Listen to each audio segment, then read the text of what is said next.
بسم اللہ الرحمن الرحیم۔ السلام علیکم ورحمۃ اللہ وبرکاتہ۔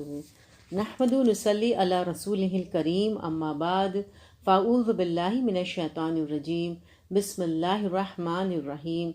ربی زدنی علما، رب اشرح لی صدری ویسر لی امری واحلل عقدۃ من لسانی یفقہوا قولی۔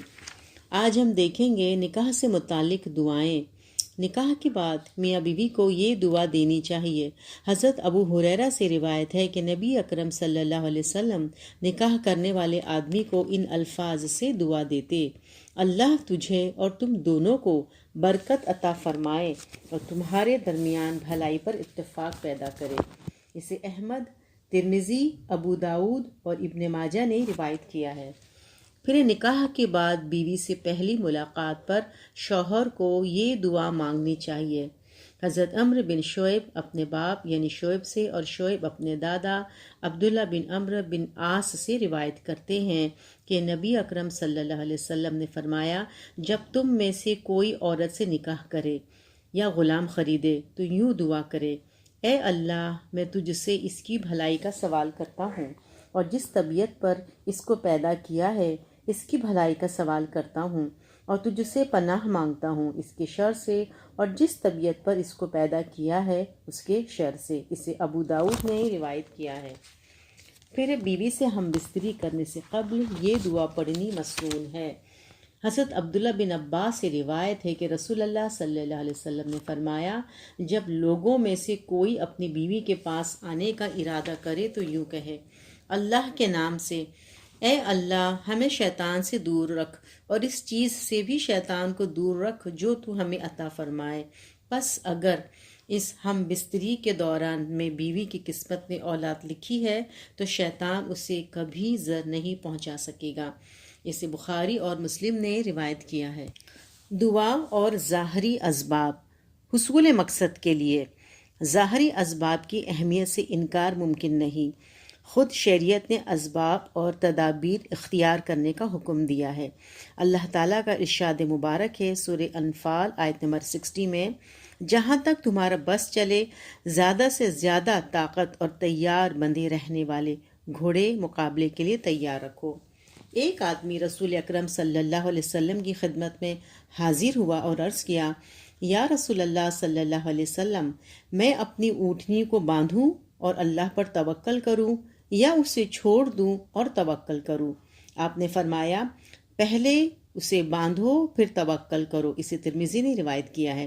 اس سے پتہ چلتا ہے کہ شریعت ظاہری اسباب، وسائل اور تدابیر اختیار کرنے کو معیوب نہیں سمجھتی، بلکہ اس کا حکم دیتی ہے۔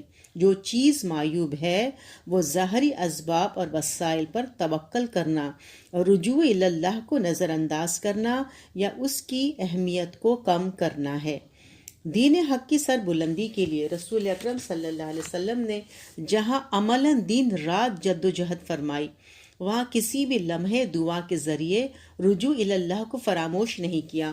کفر و اسلام کے سب سے پہلے اور عظیم ترین معرکہ غزوہ بدر میں رسول اکرم صلی اللہ علیہ وسلم نے جہاں اپنی استطاعت کے مطابق مادی اسباب اور وسائل مہیا فرمائے، وہاں میدان جنگ میں صف آرا ہونے کے بعد سب سے پہلے اللہ کے حضور انتہائی خضوع و خشوع کے ساتھ دست دعا پھیلا کر یہ درخواست کی: یا اللہ، یہ ہے قریش جو اپنے سارے سامان، فخر و غرور کے ساتھ میدان جنگ میں آئے ہیں، تجھ سے دشمنی رکھتے ہیں، تیرے رسول صلی اللہ علیہ وسلم کو جھٹلاتے ہیں، پس اے اللہ، جس نصرت کا تو نے مجھ سے وعدہ کیا ہے اب وہ بھیج دے۔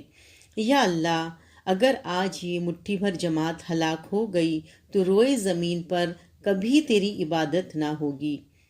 سیرت ابن ہشام۔ گویا آپ صلی اللہ علیہ وسلم نے ظاہری اسباب کی ممکنہ تیاری اور دعا دونوں میں سے کسی ایک کو بھی نظر انداز نہیں فرمایا۔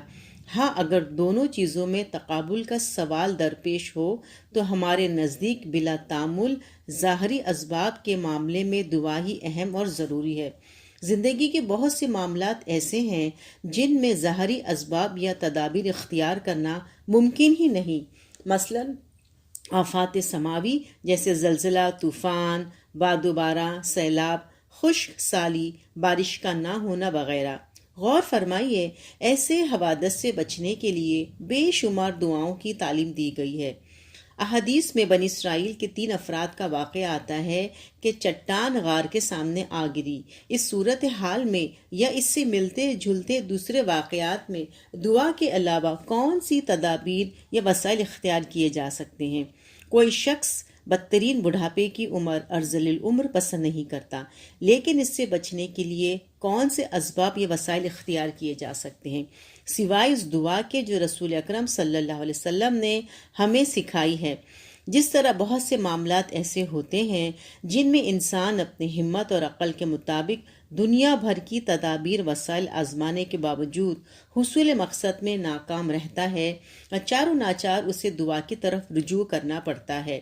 مثلاً ہر دیندار اور پرہیزگار آدمی یہ چاہتا ہے کہ اس کی اولاد صالح، متقی اور والدین کی فرمانبردار بنے۔ اگر خدا نخواستہ ایسا نہ ہو تو والدین اپنی اولاد کی اصلاح کے لیے ہر وہ تدبیر اور جتن کر گزرتے ہیں جو ان کے بس میں ہو، لیکن بعض اوقات ایسا ہوتا ہے کہ والدین کی ساری تدبیریں اور کوششیں دھری کے دھری رہ جاتی ہیں اور معاملہ یہاں آ کر ختم ہوتا ہے کہ اب اللہ سے دعا کی جائے کہ وہ ہماری اولاد کو ہدایت دے اور ان کی اصلاح فرمائے۔ میڈیکل سائنس بلا شبہ بہت ترقی کر چکی ہے، لیکن اب بھی کتنی بیماریاں ایسی ہیں جن کا علاج ابھی تک دریافت نہیں ہو سکا۔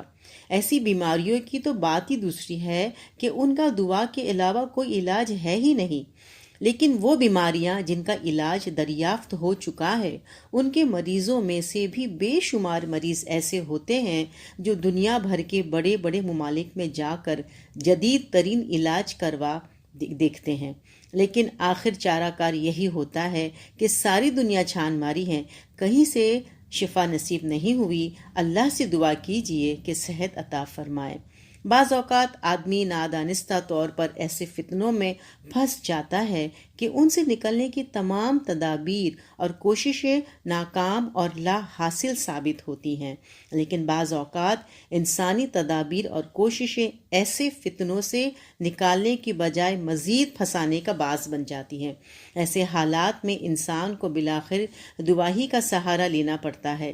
پس حقیقت یہ ہے کہ وہ معاملات جن میں تدابیر اور مادی وسائل اختیار کرنا ممکن ہی نہیں، وہاں دعا ہی سب سے بڑی تدبیر اور دعا ہی سب سے بڑا وسیلہ ہے، اور وہ معاملات جن میں انسان بساط بھر تدابیر اور وسائل مہیا کر سکتا ہے ان میں بھی بسا اوقات وسائل اور تدابیر اختیار کرنے کے باوجود تھک ہار کر دعا ہی کی طرف رجوع کرنا پڑتا ہے۔